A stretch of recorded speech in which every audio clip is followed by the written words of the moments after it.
In this video, I'm going to teach you some things that you wish they taught you in school.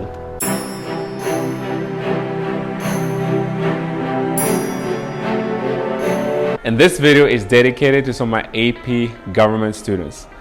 I'm actually leaving public education. And I was inspired to do this video because some students share with me this. When you open it, it's quite exciting. There are notes written from students, and they share with me what they appreciate about me, and I was very, very grateful. I felt very, very encouraged. But they also said that they like my YouTube videos. So I was inspired to make this video for those of you who have not been in my classes, but now you get to glean from some things that we discussed in the classes. So I'm going to go through some slides that I have used in my classroom, and I usually spend maybe 5 minutes on it. And these slides are in no particular order, and hopefully you can take some stuff with you so you can think about these things, so you can grow in these areas and you can contribute as well. Things that you wish that they taught you in school, here we go. All right, finish the statement. What is the first thing that comes to your mind? All the times I've done this, I've heard everything from education is boring, education is necessary, education is something we have to do, education is learning. But think about it. If you stop educating yourself in our rapidly transformative society, how that is going to make you not competitive.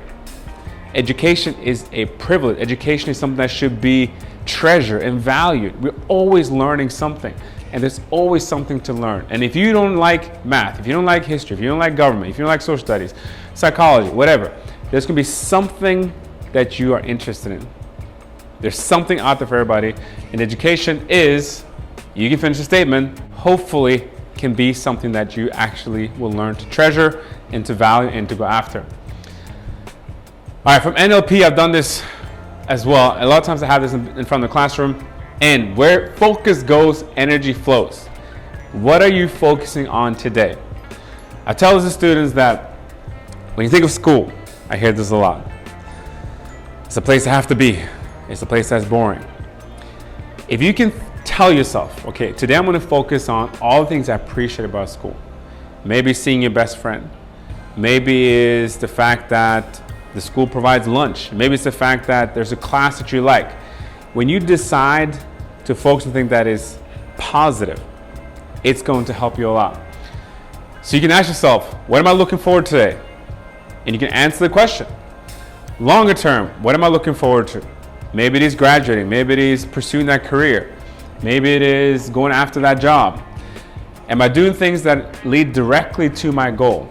So what can you do that's leading directly to your goal? Am I being my best friend and supporter? Ooh, this is a big one. For a lot of people, we tend to do something that's not beneficial to ourselves, and that is criticize ourselves a lot. But we need to be our best friend and supporter. And even if we do mistakes, which we all do, we need to forgive ourselves and cheer ourselves on to keep moving forward. Number 5, am I being my body and enjoying the gift of being alive? Just being alive is a gift. You know as well as I do, if I ask you right now, do you care about your pinky finger? Most people say, well, I don't think about pinky finger because it's working. Once your pinky finger starts hurting, then you start caring about your pinky finger. Think about your life. If nothing's hurting, you're healthy, you have food, you have relationship, you have friends, like that's a gift in itself. And life itself, you can argue, is a gift. All right, momentum. James Clear, give him a lot of credit. He talks about momentum. Momentum goes both ways. Don't move, feel sluggish, start moving, feel like moving a little more. Don't talk, feel timid, start chatting, conversation gets a little easier. Don't ship, feel stuck. Start creating, ideas begin to flow. Momentum. If you're feeling sluggish, sometimes maybe the only thing you need to do is just to move physically. I told my students before that if you feel tired, I get it, we start early, 7 o'clock, go outside, get some water, go to the restroom, get moving. So if you're feeling down, get moving. You'll feel a difference because motion creates emotion. I love this quote. You don't get what you want in life, you get who you are. Sometimes I put this on the board, ask them what do you think it means. And let me give this example. A lot of students say, I want an A or I want a B. I want to be average. If you focus on becoming a B average or A average student. Meaning you're not so concerned about the grade, but you're more concerned about what does it entail to get that grade. Then you can get the grade. If you're focused on, hey, I want to be a professional athlete, that's what you want.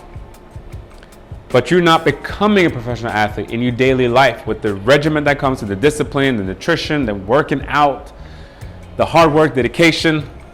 So something to think about is maybe don't be focused on what you want, but be focused on who you're becoming in the process. I like this one as well. What is one thing that you're really good at? And what is one thing you think you will never learn or master? Check your phone, your screen time, all right? One of the things I've observed in the classroom and just life in general, we live in a very digital era. We all got the smartphone. Look how much time you're spending on it. It takes about 10,000 hours to master something. You may have heard of this theory before. So we all start with being unconsciously incompetent. What does that mean? At some point, we're not even aware that we can't do something. And then we become aware that we can't do it. And then we really try to do it. We're still incompetent. And then we actually become consciously competent. So maybe you have to learning how to drive a car. You got to focus on it, but you can do it. But then you do it enough hours and you can become unconsciously competent. If you do this enough, you can, in theory, learn anything. So for those students out there who's kind of struggle with something and you don't believe you can make it or learn it, well, with enough time, enough repetition, you can learn anything. Should you follow your passion or reason? I like to ask the students as well. I'm gonna leave that up to you. Whether you think there's a right or wrong answer. But what I do know is that the world needs people that are passionate about their craft. What is one word or area that you can control that will help shape your future? If you can control one thing, how will that help you shape your future? According to Earl Nightingale, the attitude is a reflection of a person, and our world mirrors our attitude. We can always control our attitude. Is it easy? No. Is it possible? Yes. With enough training, it can become your habitual pattern to have an attitude of positivity, of faith, of joy, regardless of the circumstances. And see what happens when you have an attitude that people appreciate and respect, and how they respond to you, and how that will help you in your life. Where do you want to be in 10 years? I've done this activity as well, and that is write out in as much detail as possible your dream life in 10 years. So just write it out. And you ask this a lot of people, they have a hard time thinking about what they really want. And it shouldn't be that hard. All you gotta do is take a piece of paper and write your ideal life in detail. Try it out. Many people have a really hard time with this, and all you need is a little bit of imagination, some desires and wants, and you can do it.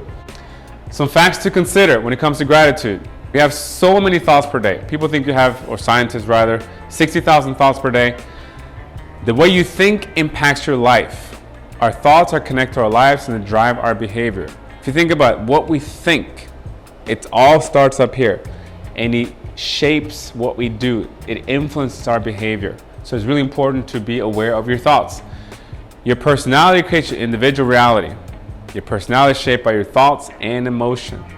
I think it may have been Dr. Spenza, Joe Dispenza, who I heard this from.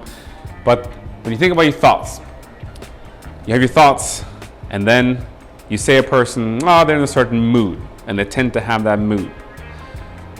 And then, well, that's just their personality. So who you are can stem from your thoughts. What you think shapes your mood, it shapes your personality, and your personality shapes your reality. It is very, very important to think about your thoughts and to work on having thoughts that are beneficial and that are healthy. Neurons that fire together wire together. If you have a thought that's positive, you have another positive thought, they're going to find each other and wire together. So over time, when you work on a thought system that is healthy, okay, that is based on truth, but you focus on what is good, what is true, what is noble. When you focus on that, you're going to have a new habitual thought pattern in your mind. So, do you want a happy and healthy life? You need to start working on your mind. All right, so when I learned about this, it literally was so inspiring and so amazing. Talking about the conscious and the subconscious mind. Most of our behavior is run by our subconscious mind. So we think all these thoughts, and the more we think these thoughts, and scientists have figured out that our thoughts tend to be negative, tend to be the same thoughts the next day, and these thoughts kind of embed themselves neurologically in our subconscious mind and becomes a habitual thinking pattern, and that becomes who you are. So you want to break that pattern with something that's beneficial for you and the people around you, so you can grow, so you can contribute. I got some homework for students. This is not graded, but this is homework that tell them, hey, if you do this, it is for you, and the grade is called life. Be mindful of your thoughts. If you notice a negative thought, try to do a pattern interrupt to break that negative cycle. So Tony Robbins said that he has a 90-second rule. And what that is if you're in a negative state of mind, like a negative energy, negative pattern, you know as well as I do that it happens to all of us. But to find something that can break that pattern within 90 seconds. I know many times I've been in a negative pattern. My wife's asking what's going on. I want to talk about it. I just want to stay in this negative funk. It is not helpful for my mind, I believe, for my organs, for my heart, for my soul. So to figure out something that break that pattern, and it could be different thing with different people, but something that'll break the pattern so you can get out of that rut. Christmas, we'll talk about that when it's Christmas time. Basically what it is a real life wish list. So write down all your dreams, desires, aspirations, and you're gonna ask Santa for this, okay? But the cool thing about this, when you write something down, you are now telling your RAS, your reticular activating system, to look for these things, and science shows that the likelihood of that actually happening is increasing. And the more you look at that list, the more the likelihood is going to happen. Practice time. When is the right time to plant a tree? When is the right time to start working, to pursue your dreams, educate yourself, and prepare yourself for the future? Buddha says, do or do not. There is no try. Today is a day to do what is right. Today is the perfect time to practice what you need to do, because you'll benefit from it. And it's really cool when you do something that is difficult for you, but you muster the discipline, you muster the energy, you muster the hard work to do it. There's a reward system that goes off in your brain, and it is amazing. And you actually feel a sense of accomplishment because you know you did the work and you accomplished it and you pushed through. Another homework, this one deals with meditation, and that is to meditate on what you want and the person you want to be. If you do it enough, you will create new neural pathways, thoughts, habits, and maybe a life. So if you think about it, when you close your eyes, and you think about something, the brain cannot tell the difference between what's true and what's not true. The same neurons are firing in your mind. So the whole idea is to really get into the feeling, the emotion of what you want. Try it and see if it helps you. And if anything, at least you're getting positive emotions. And we know with positive emotions, it releases certain chemicals that makes you feel good, and that's healthy for you. To be in a negative state of mind is not a good thing. What is the most important thing in life to master? You become a master of your life when you learn how to control where your attention goes. Value what you give your energy and time to. Same thing Earl Nightingale said. Quotes to consider. This from James Clear. Stop learning, die young. Keep learning, stay young. Keep learning. Keep learning. The more I learn, the more I realize I don't know. For those of you who don't like learning, there is something that you're going to love to learn about. You just got to find it. Don't give up. It's out there. It exists, and it needs you to learn it, become passionate about it, and to use that gift to help other people. I like to talk about fear. There's actually only two fears that we're born with, and that is the fear of falling and the fear of loud sounds. Everything else is learned. If you think about the way our mind works, it's designed to keep you safe, to keep you alive. So anytime you do something that's out of your comfort zone, that generates a sense of fear, the mind is essentially going to tell you don't do it. Don't go for it, because this is not a safe zone. It's not a safe place for us to be. So actually try and sabotage you. So if you know that, maybe it's easier to push through that fear or that terror barrier, as Bob Proctor called it. And every time you take a step through that terror barrier, you are going to feel less fear and more confident. Like I told my students, doing YouTube is a terror barrier for me, because or various reasons. I'm putting myself out there. I'm thinking about what people are thinking about my videos. Am I going to speak eloquently? Are people going to hear me? You know, the mind is trying to, it feels like it's tricking you. It's trying to tell you to not do it, but you got to push through. And when you push through, you'll feel more of a sense of accomplishment. All right, wrapping up. Talk also about compounding interest and delayed gratification. So would you want $1 million today or penny double for 30 days?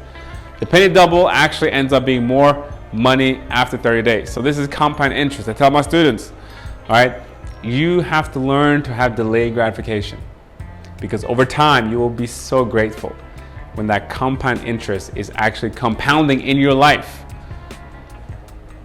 I know public school is not necessarily the easiest for everybody, because you have a classroom full of students and you have one teacher. I believe every teacher's trying to do their best with what they have, trying to meet every student's need, but it's challenging, and some students don't necessarily work so well in the, I call the box of public education. And if that's not your thing, what makes you excited outside of school? And to keep that at your forefront when you're going through school, and it might be challenging, to keep that in your forefront, because it will help you to stay motivated. I also have some other statements that kind of reveal what's in your subconscious mind when you answer quickly. School is fill in the blank, money is fill in the blank, I am fill in the blank. Question of the day, and I will finish off with know your why. So if you have a why, a really strong why, meaning like you have something that gives you purpose and motivation. A lot of people will say, when you know your why, you'll know your way. You'll find intrinsic motivation to keep pushing on. So maybe it's something you want to do, and then someone asks you, why you want to do that? That's stupid. You're never going to happen. It's too hard, too difficult, hasn't been done before. You can't do it. You don't have the time. You don't have the talent. You don't have the money. You're not tall enough. You're too short. Fill in the blank. Well, why not? Why can't you do it? Have you tried to do it? And why not you? Why can't you do it? There's always a first. So why not you? Why not you try and do the thing that you have a burning desire to do? And why not now? Why not try it today? Because if you wait tomorrow, the likelihood you're going to do it is probably going to decrease. But you do it today, when you have that thought in your head, that's something you want to do. Maybe it's your gut, maybe it's your whatever you believe in, soul, divine intelligence, God telling you to go after something. Why not now? A friend shared with me, I thought it was very helpful. Love who you are, because all you have is you. Love where you are. The only thing you have is right now. So appreciate that moment and love where you're going. I thought it was very helpful. Talk about success, taxes, skip all that. And I want to finish with this one slide, if it's going to show up. Like as you can see, there's a lot of things that go with my students, not all of it in one day, of course. Meaning of life. What is the meaning of life? Shouldn't that be something we talk about? What's the meaning of life? Like, why are we all here? And if we're not meaning of life, then that's another video. But I talk about this every now and then. If you have a affirmation that you keep telling yourself, this can also be a good one that you can add to your repertoire. Every day, in every way, I'm getting better and better. Just tell yourself, every day, I'm getting better and better. I'm learning, I'm growing, I'm changing, I'm becoming more of what I want to become.